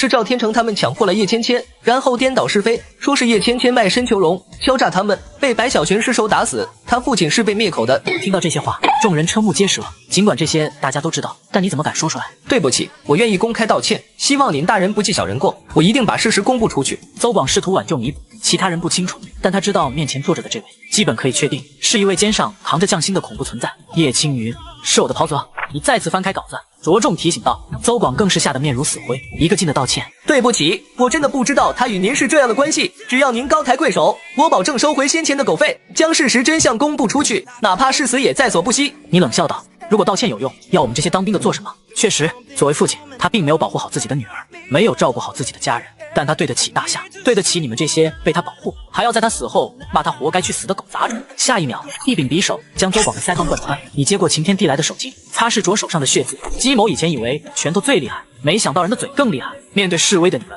蛮横无忌；面对强的，你们卑躬屈膝，腿倒是不跪了，但心却站不起来了。先辈们用无数条生命向全天下证明，我大夏儿郎一身傲骨传承到你这，怎么成人模狗样了？喜欢当狗是吧？低头，你抬起脚，皮鞋缓缓地踩在邹广脑顶，持续下压，整个台面以邹广的脑袋为中心点，分裂出一道道刃，渗透着猩红的血液，死的不能再死。第二个了，众人噤若寒蝉，都不敢大声喘气，怕中彩蛋。哪位是部长？你目光扫视一圈，最终通过众人的目光，确定了齐向田的身份。齐向田脸色发白，沉默少许后连忙解释：您交代邹广的事，他事先没有通知我。今天的发言是赵家做主，我绝对没有对您那位袍泽有丝毫不敬的意思。你觉得我信不信？你笑了看了眼晴天，我还没消气把赵明渊抓了，我亲自送他上路。这话让现场一双双本就惶恐不安的目光再次剧烈扩张。赵明渊作为赵正传的亲儿子，又是现阶段赵氏集团摆在明面上的话事人，放眼整个汉江，有能力让他死的人屈指可数。关键是我还没消气，但拿你们这些小喽啰开刀又太无趣，故此杀个赵明渊泄泄恨。你听听，这他妈是人说的话？你整理下西装，摇头道：这个世上没人能让我下跪。刘一红脸色猛变，哪里听不出你这是话里有话？今天要是当众给跪了，以后怕是再也站不起来了。没必要吧？刘某人毕竟年长你不少，传出去，人家该说边军太拔的不是。刘一红蹙眉道：你只是看着他1秒2秒，对不起。刘一红脑袋一嗡，当场下跪，轰的一声，你抬手一巴掌下去，连人带猪一同陷害，跟我耍性格，我边军就是这么霸道。我长这么大没见过这么嚣张的人。哎，今天你就见到了。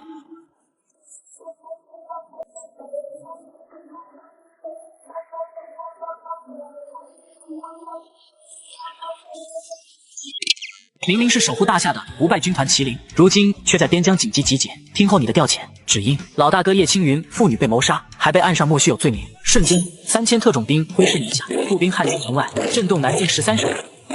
街上，某简陋的平房里，狗杂种，没有我们这群人在暗地里出生入死，哪有你的今天？一个汉子看着邹广的发言，眸子中杀气纵横。稍许，汉子打开通讯录，打了一个电话：是我，准备下。前2次被人截胡，这次无论如何也得亲自送这狗杂种下地狱。一处私人住宅客厅中，这个邹广就会满嘴喷粪，他竟然说芊芊有爹生没爹教，还有，他们还把我之前发的视频给删了，气死我了！就没人能制止他。一个女孩看着邹广的发言，气得直跺脚。她叫蓝小雪，与叶芊芊是同班同学。此刻除蓝小雪外，沙发上还坐着一个年轻女子，手机上显示的也是邹广的发言。这些人怎么这么坏啊？蓝小乔也是一阵无力。蓝家不过是午门区一个上不了台面的家族，他所创办的公司也不如柳家。姐姐你快看，没了！突然，蓝小雪兴奋地大叫起来：那个满嘴喷粪记者的发言没了！什么？蓝小乔也是满脸震惊，这怎么可能？究竟是谁有这么大的本事？说着突然起身。小雪，走！半小时后，一辆轿跑停在了邹广发言的会场对面。只见会场已经拉起了警戒线，赶来的治安司人员正在负责收尸。蓝小乔沉默片刻后，开口道：小雪，我们得帮忙，但不能硬拼，要有计划才可能成功。正有此意，以咱姐妹的聪明才智，再加上我偶像的雷霆手段，一定能让赵家这些坏人付出代价。蓝小雪挥着拳头道：这就成偶像了。蓝小乔嘴角泛起一抹笑容，被不公和黑暗压得久了，这种勇敢且正义的人确实就像一道光。与此同时，不远处的一道墙角下，汉子拿着电话，脸色难看道：撤退吧，那2个小子下手太快，白小璇和赵天长也就算了，连这个小喽啰都不留给我们泄恨，真他妈过分。你与晴天2人从现场离开后，就直接奔着赵明远所在的位置而去。与3大顶尖家族不同，赵家和白家是摆在台面上的，因此从你抵达汉江后，对方就全在麒麟军的监视下。换句话说，只要你想，随时就能知道两家的人在什么位置，做什么。总之，一张大网已经朝着汉江笼罩了下来。烟雨楼作为本土颇具名气的茶楼，受到了不少人的喜爱。今天赵明渊请了一位贵客，他赵家在人情世故这方面不能怠慢，更何况五哥要真追究下来，赵家也难交差。正所谓敌人的敌人就是朋友，你不仅杀了他儿子，还打伤了五哥的学员，如果能将五哥拉进来一并对付你，那才叫稳。昨天因为天成的事导致你学员受伤，故此准备了300万。陈大师待会走时，直接去管事的那里就行，1人100万。说是补偿给受伤学员的，倒不如说是直接送给了陈天养。闻言，陈天养大笑道：“赵先生太客气了，我那群学员平日里习武，受伤是常有的事，这点伤不算什么。我今天请你过来，是希望五哥能出一份力。就他那从战区带出来的3脚猫功夫，我陈天养一只手都能将他捏死。”就在这时，包厢的门突然被打开一道缝隙。赵明渊面露不悦：“混账！我不是说了，不管有什么事都不能打扰吗？”但当见到是你二人后，瞬间就有些哑火了，但表面还是愤怒道：“你怎么知道我在这里？”你看了眼周围的环境，自顾自坐下。你不问问我为什么来找你？还有今天一出门就忙着杀人了，有些口渴，不请我喝一杯？一旁的陈天养见状，冲着赵明渊问了句：“不介少下，不过是2个连身份都不敢透露的鼠辈罢了。”赵明渊冷哼一声，言外之意，若不是你2人藏头藏尾，怎么可能让他赵家如此狼狈？哦，这就是打伤了我学员的小子。陈天养眸光冰冷，审视着你，你没有搭理他们，而是开始泡茶。今天这茶我请客，全当为你送行了。小品一口。你看向赵明渊，笑容风轻云淡。闻言，赵明渊沉默半晌，想到今天有陈天养这位3重天的强者助阵，内心逐渐平静。他看了眼你，默默打开手机。当看到邹广的发言全部消失后，冷哼道：“动作挺快啊，这是打算对我动手了？是凭你2个人，还是把你手下调过来，当众杀我？”杀你用不着，先喝茶，不用那么着急上路。你摇了摇头。赵明渊满脸轻蔑，然后介绍道：“这位是汉江5个的陈大师，昨天被你打伤的人，有几个是陈大师的学员。”陈天养故意活动五指，发出一阵阵骨骼响动的脆鸣声。小子，听说你最近很嚣张啊？我一直都很嚣张。呵呵，自从陈某在5阁担任武士以来，还从未有人敢用这种语气跟我说话。另外，你还当着我的面大言不惭说要杀赵先生，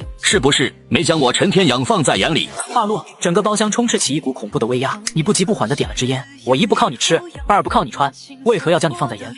另外，趁我还没发火前，把你那点可怜的气息收起来，扰了我喝茶的兴致。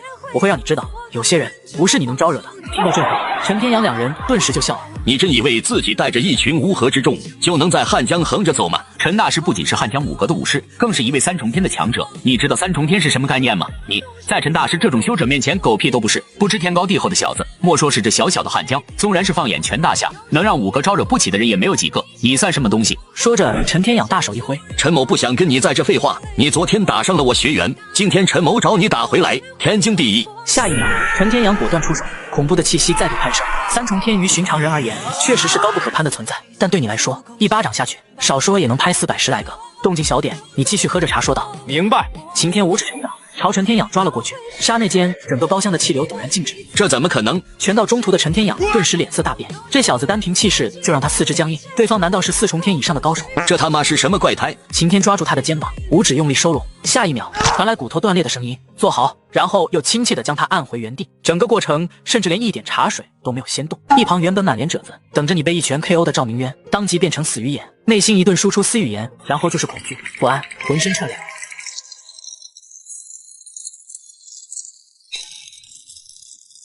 明明是守护大夏的不败军团麒麟，如今却在边疆紧急集结。听候你的调遣，只因老大哥叶青云父女被谋杀，还被岸上莫须有罪名。瞬间，3000特种兵挥师南下，步兵汉江城外，震动南境13省。接上回。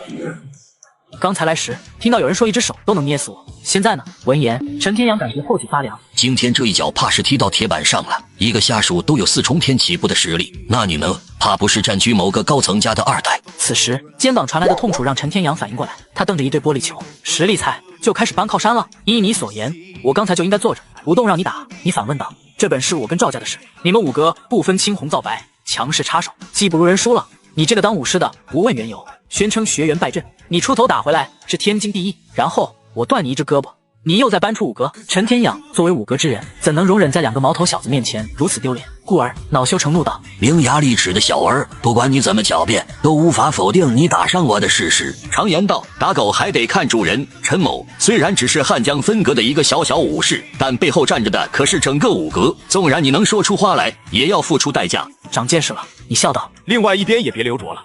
话落，晴天毫不犹豫地掐断了陈天养的另一只胳膊。操啊！陈天养当场暴怒，狗东西，你竟然还敢对我动手！见到这一幕，赵明渊双手颤抖地指着你，你有没有搞清楚陈大师是什么身份？别为了逞一时威风，给自己招来杀身之祸。这个社会，金钱开路，权势当道，你就算再能打，又有个屁用？你看了他一眼，语气平淡。五哥很强吗？陈天养被逗乐了，这到底是从哪里蹦出来的傻逼？我五哥势力遍布大江南北，天下强者均聚于此。你当都是陈某这种实力？癞蛤蟆坐井观天，不知天有多高，地有几广。五哥是你一辈子都得罪不起的存在，想活命就诚恳的跪下道歉，再赔。他提起五哥时，拽得和258万一样，只是等他再次看向你时，笑容凝固，后面的话更是一下子卡在了喉咙。只见此刻，你面前摆放着一块巴掌大小的金色令牌，令牌的周边雕刻着云雾，一只半遮半掩的神兽不见全貌，四载腾云驾雾。令牌中央印着3个鬼斧神工的大字，赫然正是冠军侯。这陈天养张大嘴巴，全身都在止不住的颤抖。赵明渊更是在看到令牌的瞬间，吓得瘫软在地上，说不出任何话。你嘴角勾起一抹笑意，我这身份比起五哥如何？听似平淡的一句话，此时却宛若晴天霹雳般，在两人脑海当中炸响，完全是一副六神无主的样子。五哥纵然是强，那也得看是跟谁比呢。于绝大多数人或势力而言，五哥无疑是站在大夏国巅峰的存在，但对你冠军侯这种一人压的数国都抬不起头来的存在来说，就没可比性了。不过见两人不说话，你开口道：“要不我再透露些。”扑通一声，陈天养两人双腿一软，直接跪地磕头。小人陈天养，小人赵明月，拜见侯爷。陈天养双手无法动弹，以至于满脸大汗都无法擦，但他也顾及不了那么多，声音颤抖道：“侯爷，小人实在不知道是侯爷本尊，还请您见谅啊。若小人之情，纵然是有万千个胆子，也不敢在侯爷的面前造次，更不敢有半点不敬啊。”意思是换成其他人就能仗着自己出身五阁，故而不问事情缘由，肆意欺压。五阁号称聚集天下强者，强者也如此的欺软怕硬。你再次问道：“得亏季某人有这层身份在，要是别人，今天岂不是又得诚恳跪下给你道歉，又得赔上一大笔让你满意的医药费？否则难逃一死。毕竟你五阁是别人一辈子都得罪不起的存在。以前我以为只要守得住边疆，我夏国就能国泰民安，现在看来是我天真了。”说到这，你对秦天交代道：“你先记下来，等汉江试了，我亲自敲打五阁，看看这些自诩强者，实则同样欺软怕硬的烂人，究竟有什么了不起的。”一听这话，陈天养连跪都跪不稳了，直接向后倒去，满脸煞白。五阁这些年来的一帆风顺和平步青云，怕是要因为你的一句敲打就此止步了。而这一切却因为他，毕竟他很清楚你是因为什么而来。想到这，陈天养抱着试一试的心态，看看能不能让这件事缓和些。侯爷您这是不是太大动干戈了？小人先前所言，完全是因为手底下学员受伤，气头上的话，一切跟赵家没有半点关系。他们赵家的事，小人更是完全不知情。您也知道，五阁有一位半人半神的传奇存在坐镇，不知道您能否看在对方的面子上，大人大量把这点小事给忘了。小人保证绝不会有下次。看似求情，实则暗藏锋芒。提醒你，为了这点小事，打一位半人半神传奇的脸，可不划算。你说他啊？我知道。你点了点头。顿时，陈天养心里一喜，认识。既然认识，那么这事就有缓和的机会。倒是没想到当年随意的举动，会让外界之人误会的如此之深。半人半神，形容的不够贴切，我不喜欢。你面无表情，声音如大道轰鸣，于耳而言，我即是神。陈天养猛抽一口凉气，浑身冰凉。听这意思，说的不够明白。当年一只手打穿你们五阁武道榜的人，就是侯爷。想必你们五阁那位总阁主见了面能有些印象。晴天提醒道。陈天养眼珠子猛瞪，搞了半天，竟然是同一个人，这就不是踢到铁板了，这他妈是踢到钛合金板。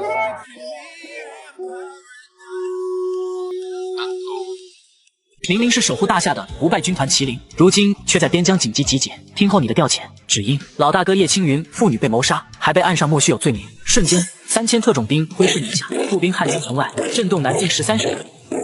接上半个小时后，你二人走出烟雨楼，临上车时突然停下脚步，朝烟雨楼顶层看了一眼。7楼，一位站在落地窗前俯视着下方的女子被吓得连退数步，呼吸急促。那是一道什么样的眼神？冰冷，让人不寒而栗。就在这时，门被一个女管事直接推开了。老板，赵先生他死了。什么？一听这话，许嫣然身子一颤。死了？怎么可能？不仅如此，他浑身上下最少有几百道刀伤，血都被放干了。女管事脸色发白，继续道：像是被人刻意惩罚致死的。许嫣然忍不住倒吸数口凉气。那位武士呢？走了，2条胳膊被废，整个人就像丢了魂似的。不管我们怎么问，他都一声不吭，估计是被吓惨了。能将陈天养吓到这种程度，身份怕不是某位手握实权的将官吧？或者是战区某位大佬家的后代？想到这，许嫣然警告道：告诉所有人，把嘴巴都给我闭严了。赵明渊的是瞒不住，但那位武士今天的遭遇，谁要是敢说我割谁舌头，这件事太大了。若是处理不好，他本人乃至他背后的人，恐怕都得受到波及。让女管事先行退下后，他拨通了某个号码。干爹，嫣然有重要的事跟您老人家汇报。许嫣然将今天发生的事说了一遍。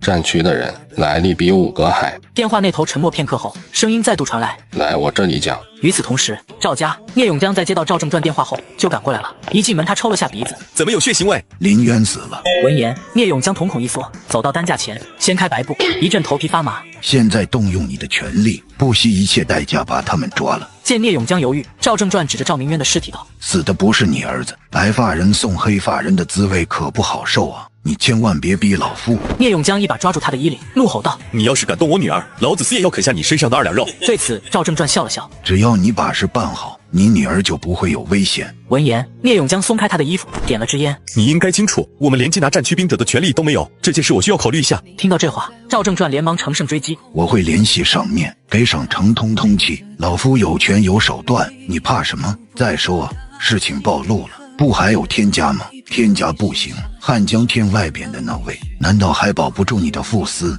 最终，聂永江还是答应了下来。当天下午，200位治安司的人全员佩戴武器，朝着江水一湾进发。江水一湾，晴天端着资料坐在你对面开口道：“您让我查的那个女人叫蓝小乔，今年24岁，汉江本土人，有个妹妹叫蓝小选，姐妹俩都是单身。”察觉到你有些失望，要不您亲自过目，有很多无关紧要的事我都筛选掉了。你却摇了摇头，提醒道：“名字不对，我不可能看错。准确来说，他就是我想找的那个人。但你查到的资料都是表面的。还记得苏家吗？”晴天仔细咀嚼这2个字，接着压低声音道：“您说的是当年那个在京都一夜消失的豪商门户苏家？”关于苏家，其实他并没有太多印象，只是知道当年在京都有一个跟他们秦家门户相当的豪商家族，曾追随姬老爷子打过天下，后来却莫名消失了。毕竟都是20年前的事了，这么一个有着从容之功的豪商家族，一夜之间消失的无影无踪，且后续连半点原因都没有透露。由此可见，苏家当年的消失有多么的不简单。5岁那年，我因为抗拒习武，被老爷子抽得皮开肉绽。碍于老爷子的威严，家里所有人愣是晾了我一个下午，一口水都没给我喝。你回忆起来，3岁开始，我每天不是在学习，就是练功。后来我遇到了一个小女孩，她朝我问道：“小屁孩，这么大了还哭鼻子，你是不是男子汉啊？”说到这，你笑道。当时我撇过头没理她，然后她就走了。不曾想过会她又回来了，还带了些药膏和一颗糖。你点了根烟，那时候的一幕幕在脑海中不断播放着。小屁孩别动，给你上了药就不痛了。谁把你打成这样的呀？你是不是不听话了？我爷爷要是敢这样打我，我肯定就他胡子。好了，把糖吃了，以后不管怎么样都不能随便哭鼻子。男子汉大丈夫要顶天立地。我叫苏玉竹，你叫什么呀？算了，就叫你小屁孩吧。掐灭烟蒂，那是我人生中吃的第1颗糖。当时我就觉得所有的委屈都消散了。自那以后，我每次练功前都会偷偷藏颗糖，然后我为了感谢他，就和他约定等第2天我学习完，就到侧门等他，回赠他一份礼物。说着，你拿出了一个有些年头的盒子，打开道：“这是我小时候唯一的玩具，准备送给他来着。”但自那天起，我再也没见过他。晴天看去，里面放着的是一把用木头雕刻的小手枪。这种事他还真是第一次听你说起。他能想象到，对于少儿时的你来说，苏雨竹的出现绝对是你人生中的一道光，但这道光却如流星划过，导致这段记忆逐渐成为一种执念。这些年我不敢查，怕他们真正消失了。你盖上盒子，语气深沉：“我不会看错他脖子上那块胎记，哪怕这么多年过去，我依旧没忘。”见状，晴天问道：“那您现在有什么打算？这么多年，你自己都分不清对他到底是什么样的情感，兴许只是儿时的执念。”你想了想，决定道：“找个机会，把本该送他的东西给他吧，就当是给儿时的自己一个交代。20年太长了，说不定对方早已经将自己给忘了。”这时，别墅外突然传来一阵阵急刹车的声音，只见一辆辆治安司的车停在了别墅门前。晴天起身请示道：“您上楼休息，我来处理。”明明是守护大夏的不败军团麒麟，如今却在边疆紧急集结。听候你的调遣，只因老大哥叶青云父女被谋杀，还被按上莫须有罪名。瞬间，3000特种兵挥师南下，步兵汉江城外，震动南境13省。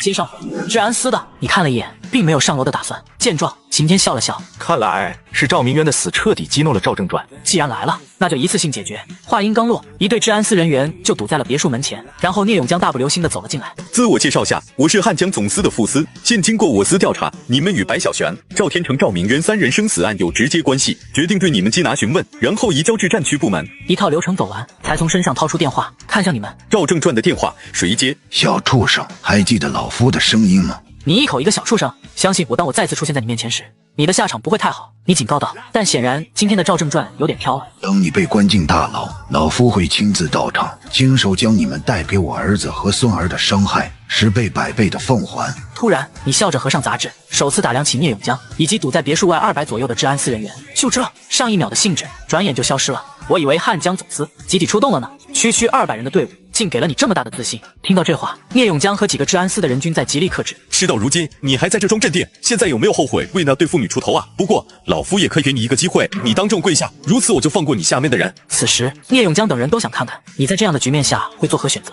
你五指揉动，电话直接化作碎末，对晴天吩咐道：“让你家里从京都下一道最高批文到汉江。”晴天连忙照办，表情残酷又玩味，压根就没有把其他人放在眼里。见状，聂永江也感觉脸上挂不住，当即威胁道：“真发展到那种局面，你们都会永远留在汉江。”你并没有理会他的话，反问道：“你作为汉江治安司的副司，明知道叶青云父女的死存在冤情，非但不替公道发声，反而充当起赵家的靠山。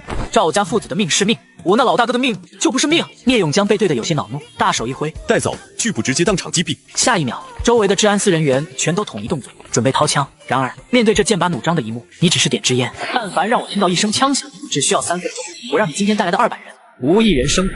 你想不想试试？安静！这话一出，愣是让聂永江等人半天没敢动。一个人的气场和自信是伪装不出来的，反观你这夹着烟，完全就是一副天王老子来了，我也不出的姿态。就连一旁的晴天从始至终都淡定的可怕，没有表现出一丢丢的紧张，这就非常耐人寻味了。你当自己在跟谁说话？放眼整个大夏，都没人敢用枪指着他。当了2天副司，狗屁责任没见你扛过，这威风倒是耍得挺溜。晴天都没抬眼看他们，目光停留在手机上，似乎在等消息。而这话实在有些太过惊世骇俗，以至于聂永江等人根本就没有当真，开口道：“我提醒你，如果再闹下去，纵然你是1级校官，也通通会葬身汉江。所以你考虑考虑，要不要直接跟我走？”你看着他明明想抓你，又不敢动手的样子，笑道：“天王江这3个在汉江的顶级家族，以及一个势力背景超出汉江范畴的家伙，确实能悄无声息的让很多人消失。”说到这，你语气一顿，然后直视他：“但谁告诉你我是1级校官？你都没有搞清楚我的身份，就敢带人企图将我强行带走，但结果呢？200来人像门神一样杵着不敢动，你也只能犬吠。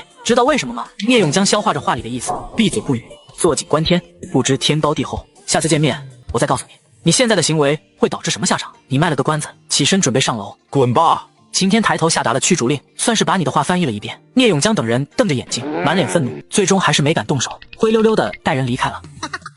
赵家从方才你挂断电话后，已经过去了半个小时，期间赵正传就再也没有联系上聂永江，对方也没有主动联系他。一时赵正传的手心开始出汗，翻开的通讯录已经调到了一个备注为天老的号码上。还是太自信了，要是当时直接通知3家，事情也不会走到今天这一步，不能等了。就在赵正传要按下拨通键时，突然身后传来脚步声。有消息了吗？不过走进面前的却是2个身穿戎装的兵者，他内心开始不安起来。聂永江呢？你们为什么会出现在这里？奉命送你上路，下去后记得给叶青云校官磕头请罪。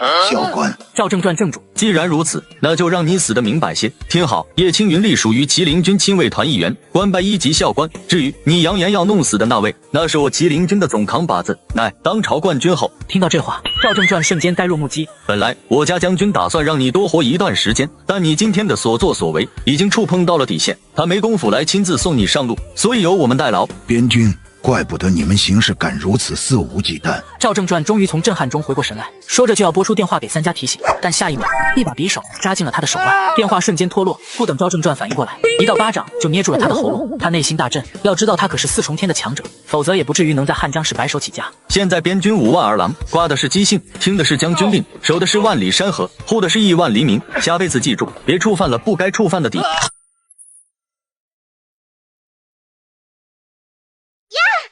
回答我 ！Look in my eyes. Tell me why? Why, baby, why? 啊？接上回，治安司聂永江刚准备前往办公室，突然一个文员拿着份批文走过来，恭敬递上。聂副司有份批文点名让您过目。批文。聂永江打开看去，如遭雷击。京都治安部最高决策层下达的，汉江总司务必全力配合，在汉江调查叶青云父女死亡事件。聂永江感到苦茬子都漏风了，什么人才能一句话让京都治安部最高决策层向他们下达这样的批文？还没完全回过神，一道声音又传了过来：聂司总司长回来了，让你立刻去他办公室。我听说你带了200人出去，这段时间你给我消停点，而而且你绝对不能掺和叶青云父女的事。能够调动边军的人，不用我说，你也应该知道是谁。冠军侯啊，我夏国成立以来最高级别的将领。闻言，聂永江瞪着眼珠子，被吓得瘫软在地，坐在地上破口大骂：“我认你老了，你他妈为什么不能早点提醒我？”聂永江，你清楚自己是在跟谁说话？老子一天24小时都有战区的兵者全程监视，回来是保密协议都不知道签了多少条。你以为冠军侯是什么人？市场上买菜的呀！冠军侯啊，坐镇一国边疆的镇国大将，三军心目中的神，他竟然带人打算将这样的存在给摁死汉江。完了！见状，贺志勇脸色大变。聂永江，你个狗日的！别告诉我你带着200人跑去找那位给赵家出头了，我他妈很好奇你是怎么活着回来的。可能是叶青云的灵堂在别墅。聂永江回道：“贺斯，志勇哥，几十年的感情，你要救我呀！”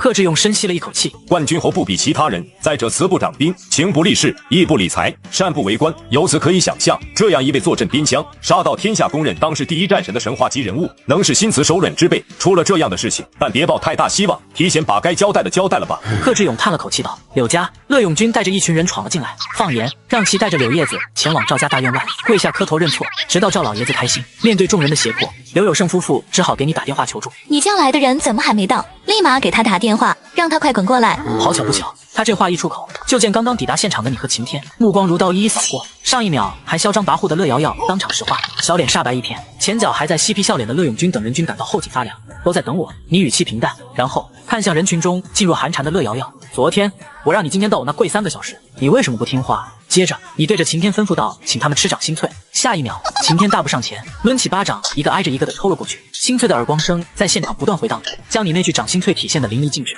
但不管晴天怎么打，现场这些平日里嚣张跋扈的名流，愣是没有一个吭声的。毕竟活着挺好。见到这一幕，刘有胜3人心惊肉跳。你昨天在赵氏集团干了什么，才将这群人吓成这个样子？乐瑶瑶咬着嘴唇，满眼雾水的瞪着你。你太过分了！就算是我出言不逊在先，但连女孩子都打，你还是不是男人了？你都没正眼瞧他。他扫了一眼满地的瓜子壳，不容置疑道：“你丢的。”乐永军一愣，顺着你手指的方向看去，正是他方才扔地上的瓜子壳。不是，现在是该关心这种小问题的时候吗？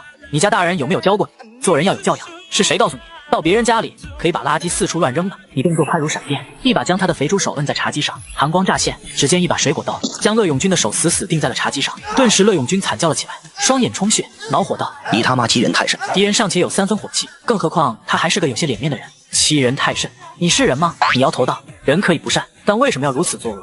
柳家被你们害得还不够惨？一个18、19岁的女孩刚出院，你就要她去赵家大院前跪着磕头，赵正传不松口，他们就得跪死在那。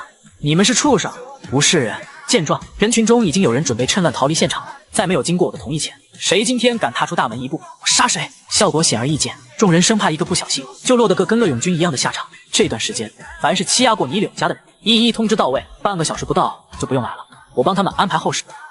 总之，我不仅要帮你柳家把失去的拿回来，还会让你柳家坐上我们去龙头企业的位置，全当是我带我那位老大哥和他女儿送给你们柳家的谢礼。当初踩过柳家的人可不少，听你这意思，是打算把这些人一并捆起来收拾？你他妈是不是神经病，吹得这么过分？乐永军实在是忍不住了，你算什么东西，就能跟着你扶柳家上位了？凭什么？凭你那张嘴唇上下一碰吗？行了，人你也打了，钱我们也到了，到此为止吧。此刻乐瑶瑶也恢复了之前的高傲。换言之，你季如龙明明占据优势，但却不知道收敛，反而得寸进尺。现在夸下海口，不仅收不了场。突兀的敲门声在这时响起，紧接着众人就在门口处看见了贺志勇和聂永江2人。